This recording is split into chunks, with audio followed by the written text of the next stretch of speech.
Selamat siang, perkenalkan nama saya Elda dengan NIM 20651042 dari kelas 7B Akuntansi Manajerial.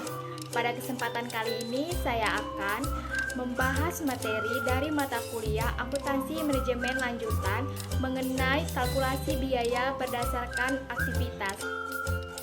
Selanjutnya, topik pembahasan yang akan kita bahas yaitu yang pertama mengenai biaya per unit, yang kedua kalkulasi biaya aktual dan normal, yang ketiga kalkulasi biaya produk operasional, dan yang terakhir yang keempat yaitu kalkulasi biaya pesanan.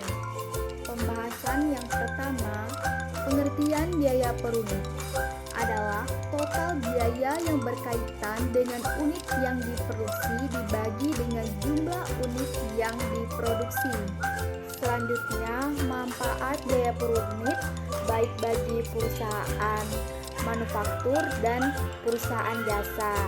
Yang pertama itu bagi perusahaan manufaktur, di mana biaya per unit itu penting untuk penilaian persediaan, penentuan laba, dan pengambilan sejumlah keputusan penting seperti pengajuan penawaran, keputusan mengenai perancangan dan pengenalan produk baru, keputusan menerima pesanan khusus, dan keputusan investasi.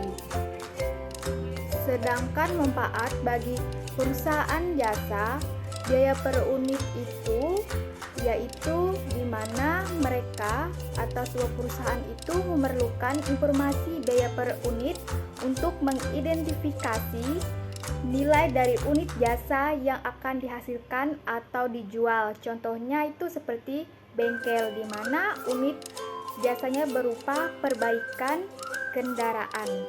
Maka dari itu, informasi biaya per unit untuk menghasilkan informasi biaya per unit dibutuhkan definisi biaya produk, pengukuran biaya, dan pembanan biaya.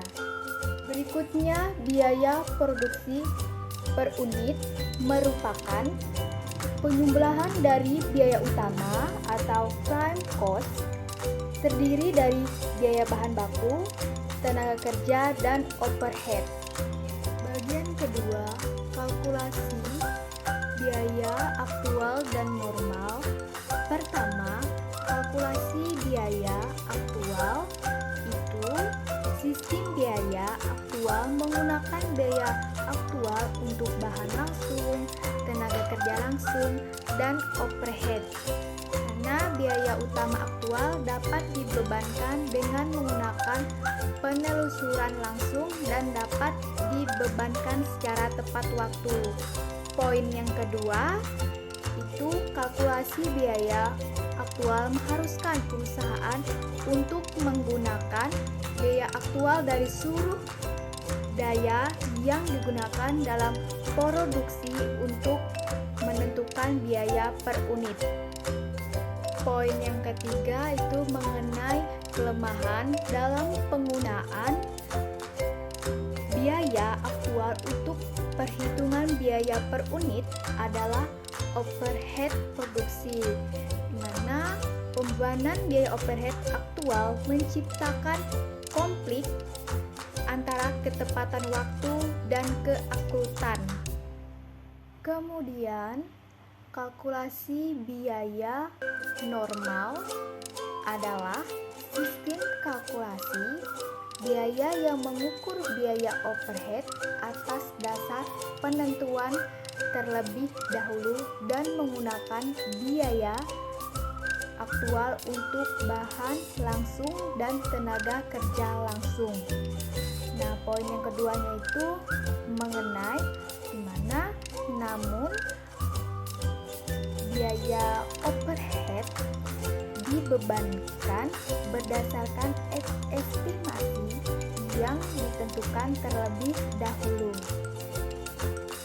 Poin 3 itu mengenai kesulitan dalam menggunakan metode kalkulasi biaya normal, yaitu di mana terkait perbedaan antara tarif aktual dan tarif yang telah ditentukan terlebih dahulu. Kalkulasi biaya produk tradisional terkait biaya bahan langsung dan tenaga kerja langsung dibebankan ke produk dengan menggunakan penelusuran langsung atau penelusuran penggerak yang sangat akurat. Karena ini merupakan faktor yang menyebabkan perubahan biaya sebagai akibat perubahan unit yang diproduksi. Kalkulasi biaya produk tradisional hanya membebankan biaya produksi pada produk. Contoh-contoh penggerak tingkat unit yang secara umum digunakan untuk membebankan overhead meliputi 1. Unit yang diproduksi, 2. Jam tenaga kerja langsung, 3. Satuan mata uang tenaga kerja langsung, 4. Jam kerja, dan 5. Bahan langsung. Kemudian mengenai penggerak dan driver, setelah mengidentifikasi penggerak, tingkat unit yang mungkin kita tetap harus memprediksi tingkat keluaran aktivitas yang diukur oleh penggerak tersebut, yaitu 1. Tingkat aktivitas yang diharapkan, 2. Tingkat aktivitas normal, 3. Tingkat aktivitas yang lain untuk menghitung tarif overhead, dan yang keempat, aktivitas praktis. Berikutnya, tarif pada kalkulasi biaya produk tradisional. 1. Tarif pabrik menyeluruh. Itu suatu pembebanan overhead ke produk secara tradisional. Dapat menggunakan tarif pabrik menyeluruh.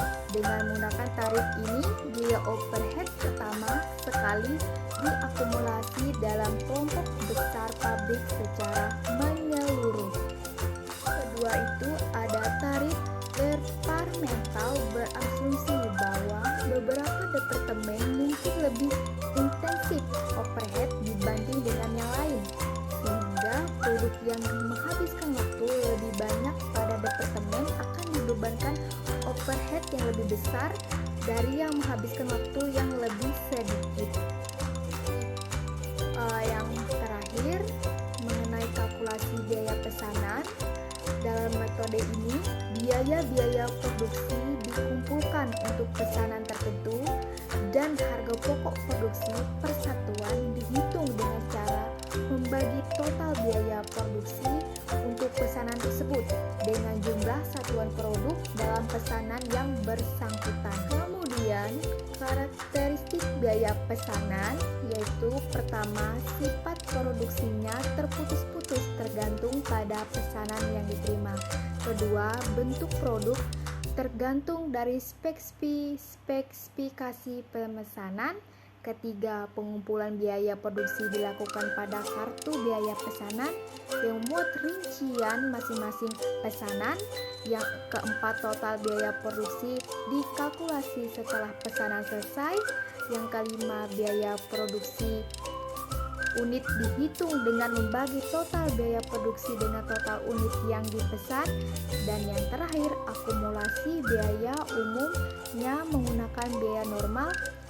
Produk yang selesai langsung diserahkan pada pemesan. Berikutnya, kartu biaya pesanan.